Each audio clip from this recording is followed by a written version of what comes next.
Hey everyone, and welcome back to my channel. Today I'm going to be doing the mid-year freakout tag. Best book you've read so far in 2023. This is quite hard because I've read some really great books this year. So I've made a list of the best of the creme de la creme. The Reindeer Hunters by Lars Muting, Our Wives Under the Sea by Julia Armfield, Greek Lessons by Han Kang, Rest and Be Thankful by Emma Glass, Passing by Nella Larson, Roadside Picnic by Arkady and Boris Strugatsky, The Faces by Tove Ditlevsen, Simple Passion by Annie Ernaux, and Love Star by André Sneer Magnusson. And because I'm a film nerd, I have to include movies on my mid-year freakout tag. So, the best films I've seen so far in 2023 have been After Sun and Lamb. In terms of actual movies that were released in 2023, probably the best one I've seen is Infinity Pool, because it's just fucking weird. It's by Brandon Cronenberg,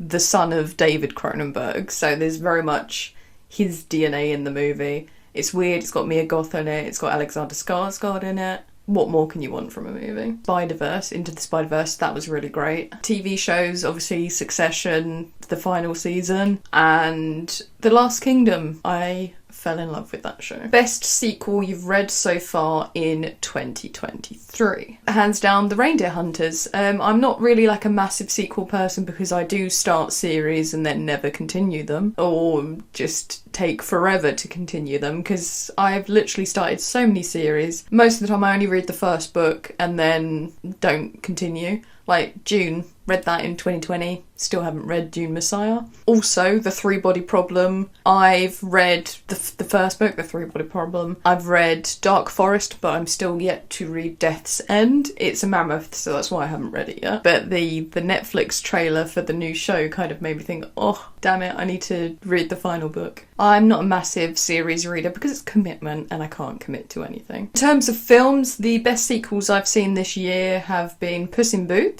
Funnily, I haven't actually watched the first film in the series, but I thought The Last Wish was phenomenal. Same kind of thing with Spider-Verse, like great, awesome animation style and fun stories. TV show Succession Season 4. New release you haven't read yet but want to. Yellowface by R.F. Kuang. Yeah, I think that's the biggest one that I want to read. Movies, I haven't really thought about that.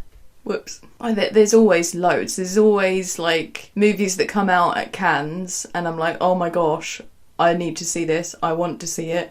Why have I got to wait a whole bloody year to see it? So like there's the new Scorsese film that got like a massive standing ovation. I want to see that. I've forgotten what it's called. Most anticipated release for the second half of 2023. Don't really know. Yeah, I'm not really like super up to date with books. In terms of movies, Dune Part 2. I can't wait for that. Let's see some full-on desert power action, giant worms, giant battles. Denis Villeneuve is a genius. Biggest disappointment. This one broke my heart because I like the TV show, so The Witcher, and the book being The Last Wish. Why did I find this disappointing? Well, where do we start? I get that it was written in the late 80s and the early 90s, but that does not excuse the way women are represented, because so what if it was more acceptable? It should never have been acceptable to write about women in this way. So I'm not going to give them a pass for that.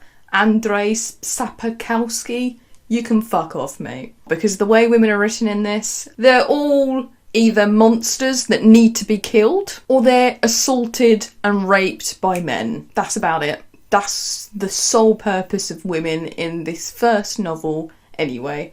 Oh, and you do have Yennefer, who's like a powerful mage, but she's just reduced to being overtly sexualised. God forbid a woman be powerful and not made smaller by men. Yeah, so it's a classic case of representing women as other or subordinate to men, and it being for some reason perfectly acceptable. Like, there's a lot of people that say that this is one of their favourite series, and I just can't get over the barrage of just literal Monster, monster, monster. This girl is raped. This girl is described, her naked body is described even though she's 13 years old. This woman is sexually harassed by a man and he laughs about it. This woman is raped by a man and it's an inconvenience. Oh, she's powerful, but then somehow her dress rips open to expose her breast. Why? Fucking disappointing. Another disappointing book was The King of Elfland's Daughter, which is quite frankly really boring. Towards the beginning it was okay, but then after a while it just became far more long-winded than it needed to be. For films, Ant-Man and the Wasp, absolute piece of crap. Biggest surprise?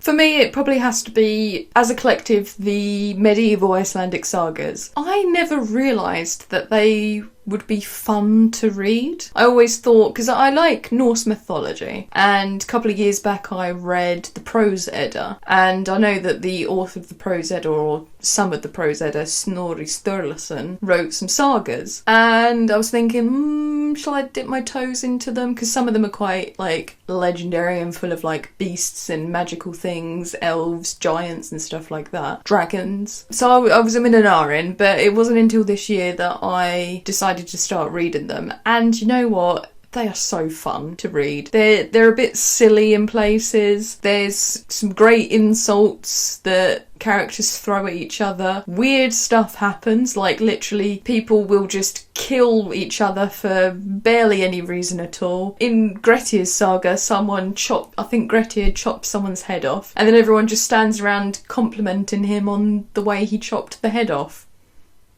How weird. Yeah, they're just so funny and fun, and yeah, I'm really enjoying reading them at the moment. Film-wise has been Lamb for me. I thought it was going to be stupid, like silly weirdness, because the idea, I mean, I'd never seen the trailer, and I'd heard that there was like a hybrid lamb human thing in it, and I was like, okay, this could be quite silly. But I decided to watch it, and I really, really enjoyed it because of just like the way the story unfolds, the cinematography, the imagery, the symbolism. I do have a review that I'm currently editing. It was like a 30-minute long video of me talking about it, but I've managed to get it down properly to about under 20 minutes. So I will be releasing that at some point. I've just got so much stuff on my hands at the moment. So it might be out in July at some point. Phenomenal movie, and anyone that doesn't like it should probably rewatch it and kind of look at it from a magical realism point of view. So everything else is quite normal in the film, except from the existence of these mythical creatures in it. Television-wise, The Last Kingdom, the biggest surprise this year so far is that I freaking loved it. I avoided this show, I've already said about this, I avoided the show for years because I thought it was like the boring Anglo-Saxon stuff, which I don't know whether it's actually boring, it's just when I was at school I just found this particular period of time that we studied for like months, it seemed, to be utterly boring. But yeah, so I avoided this show because I thought it was boring Anglo-Saxons, but it's actually like the exciting time where Vikings were raiding, forcing England to rise up against them and ultimately form a solidified joined nation rather than small kingdoms. Fascinating stuff. New favourite author. It's quite hard to say this because, like, I mean, I guess you could say someone's your favourite author if their book is one book that you've read of theirs is exceptional. So I'm going to say Julia Armfield for Our Wives Under the Sea. Phenomenal. Absolutely, like, loved listening to the audiobook of that. I will get a physical copy at some point because I want to reread it and yeah, probably make notes and analyse it. Tove Ditlevsen, The Faces, I thought that was amazing. I do have 2 other Ditlevsen books on my shelf, so I will be reading those this year. I think the way she describes things is just so gorgeous, phenomenal. Just the way she weaves a story is so, I don't know, like just compelling. So yeah, definitely a new fave of mine. Let's do it for films. Directors, I would say Charlotte Wells. I watched After Sun at the beginning of the year. Phenomenal, brilliant, need to watch more of her stuff. Valdemar Johansson, director of Lamb. Yes, please, more, sir. Please, sir, can I have some more? Fucking hate Dickens. And then also Hilnur Palmason, who directed A White Day. I thought that was phenomenal. I need to watch his new film, Godland, which is probably like one of my answers for later. Those three definitely are new favourites. And perhaps I could say Kogonada is like a new favourite now as well. I did watch Columbus a few years back. Frickin' loved it. Beautiful meditation on architecture and finding your place in the world, about family, about becoming your own person. Beautifully meditative. And I watched After Yang this year. And again, same sort of thing. It's about a robot that breaks down, but the link that this family has to the robot is so beautiful. And it's all about memories, relationships. You could see the robot just as much being a stand-in for a family member. It's about grief. Gorgeous, gorgeous movie. Also has one of the most iconic opening scenes or title sequences from recent memory with the dance-off. So fun. Can we do that? Like, can that be a thing that happens? Like a weekly family dance-off?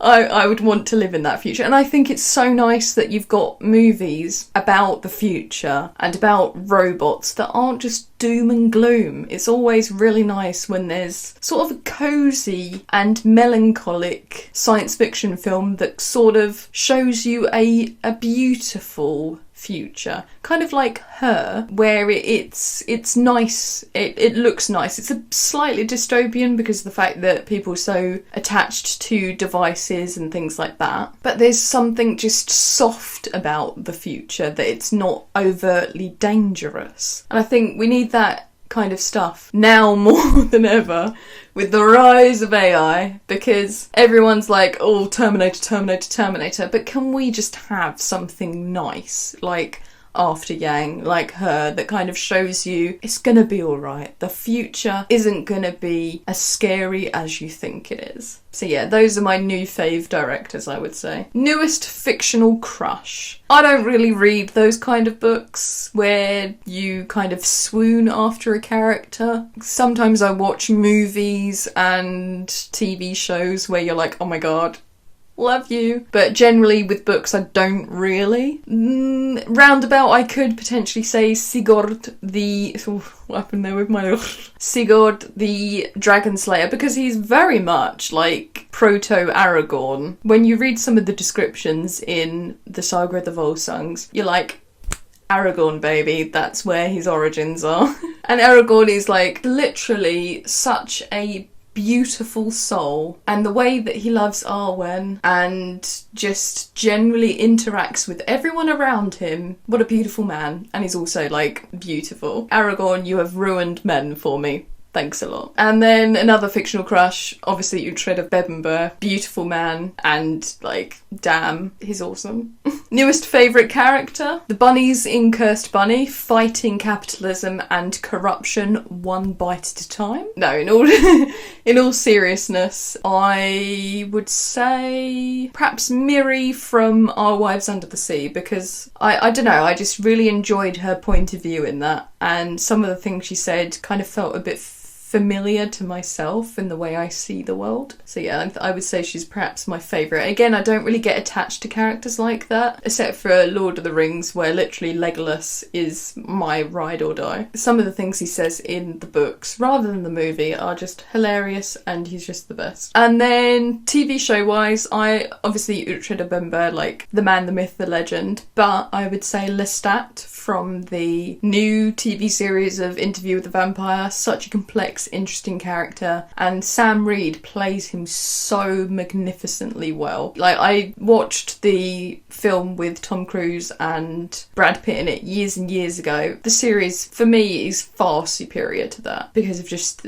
the fact that you get more time with these characters. They've added more complexity to it, making Louis a black man in a time where it's not easy for black men to exist in America, so that adds a whole other dimension to his character, and it also makes it more complex and relative to a modern audience, because we've still got problems with race relations in the Western world. or in the world in general, to be honest. Book that made you cry. The Reindeer Hunters. So one of the characters in that book is, his life is so melancholy and rather tragic. And in The Reindeer Hunters, there's like moments where the character's Kai Schweigart. He's like a pastor at a church. And in that book, he recalls some of the moments from The Bell in the Lake, which is the first book in the series. And just that really pulled on my heartstrings because I really love that character, and the fact that he was reminiscing about moments and about a woman that he deeply loved, and it just made me cry because it was just so beautiful and sad, and just thinking about it now is making me think, oh. So yeah, if you haven't read the Bell in the Lake series by Lars Mutin yet, please go and read it. It's so beautiful. It's a historical romance that it's not like super romantic though. It's more historical. I think it's supposed to be a trilogy, and the third book is coming out in Norway this year, I believe.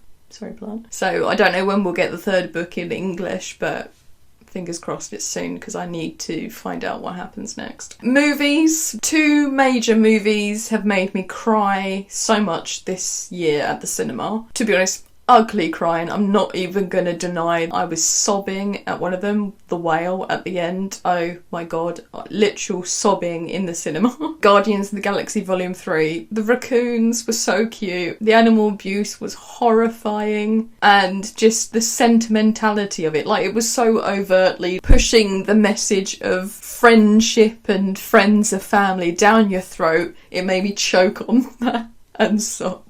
And then another one, After Sun, made me ugly cry, luckily at home, for like half an hour. And then for weeks afterwards, I was just thinking about it. And even now, it makes me sad thinking about that movie. I don't think I can ever watch it again because literally it was like a gut punch. And then also TV-wise, the last episode of Mandalorian season 3, I think it is. But it was a happy tears because it was just so sweet. Book that made you happy. I don't read those kind of books, like, let's be honest. Do I read happy books? Not really. Like, let's say books that made me laugh and things that made me laugh, because it's not necessarily happiness, but there's been books that I've read that are funny. So most recently is Love Star by Andri Snær Magnusson. Hilarious. It's a sci-fi satire. And it's so ridiculous, but it's also hilarious because some of the shit in it is real and it happens. We're already living in a dystopia, baby. Get used to it. If you can't laugh, you're only gonna cry. Movie-wise, Howl's Moving Castle. That definitely made me happy when I watched it earlier this year because it was just so whimsical, beautiful, the animation, gorgeous. I mean, Studio Ghibli, I don't know how to say the name. Gorgeous, sensational, beautiful. I want to live in that world. And it's also like super cozy as well. Like, it's the kind of movie that if you're feeling a bit down, just stick that on and you will just feel better. Another movie that made me not happy but made me laugh lots this year was Sick of Myself. Jesus Christ. Unhinged, full-on satire about the narcissism of people in today's society. And then TV show that made me happy, of course, could it be any other than Mandalorian? Literally, Baby Yoda is life. That show just makes me so happy because it's just so sweet, endearing, fun, action-packed, and just the vibes are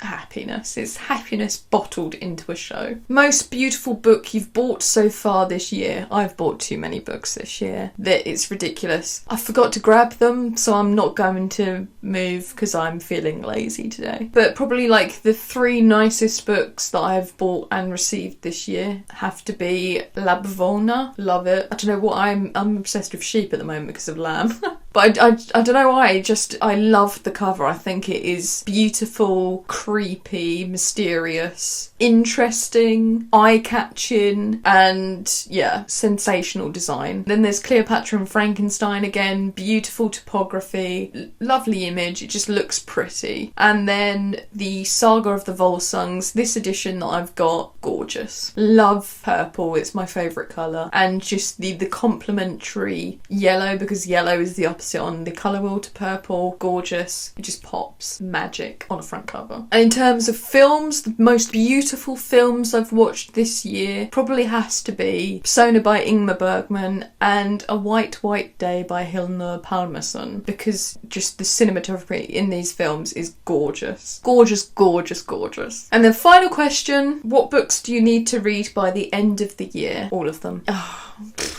Can I answer this? No. Because I know I'm the kind of person, I'll be like, I need to read this, this and this and this.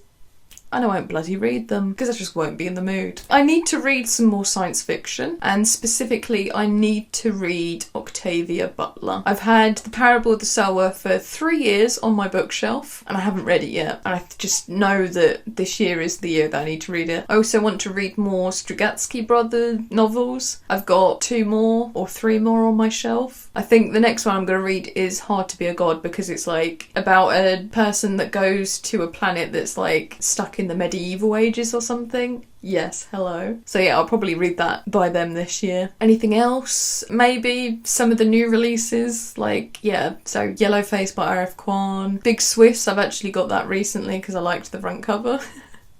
Because of the little dogs. Woof. God. And I got it secondhand for like a fucking steal. In terms of movies, what do I need to watch? More Bergman? I don't know, really. More French movies to practice my French. Godland by Hildur Palmason, because I really want to watch that, and I think you can rent it at the moment. A couple of weeks ago it was like 10 quid to rent. Nah. Am I made of money? But I think it might have come down, so I might rent it soon. And also, I'm not really like a super into documentary kind of girl, but there's like a recent documentary, I think it came out in April, about Nam June-paik, who is a Korean video artist, so ahead of his time. I went to an exhibition of his at the Tate at the beginning of 2020, so that was the last thing I did before the pandemic hit, and I really just love his work and just how inventive and cool it is. Yeah, so the documentary is Nam June-paik, Moon is the Oldest TV. So yeah, I need to watch that at some point because I really enjoy his work. And interestingly, I discovered Nam June-paik through literature because I love Kim Yong-ha. He's one of my favourite Korean authors, and in his book I Have the Right to Destroy Myself there's a video artist and they make reference to Nam June-paik's work, and so I was like, who is this? So I researched it. I was like, oh wow, this is so cool. Like the iconic Buddha watching himself on TV is like a commentary on society, surveillance, vanity, all that kind of stuff. And then I found out, obviously when it happened, that there was an exhibition of his work. So it's just like reading books, it just opens up your world sometimes to so many new different things that you would never have known otherwise. Love it. Like, subscribe, do whatever you need to do. Blah, blah, blah. I'll see you again soon. Bye bye.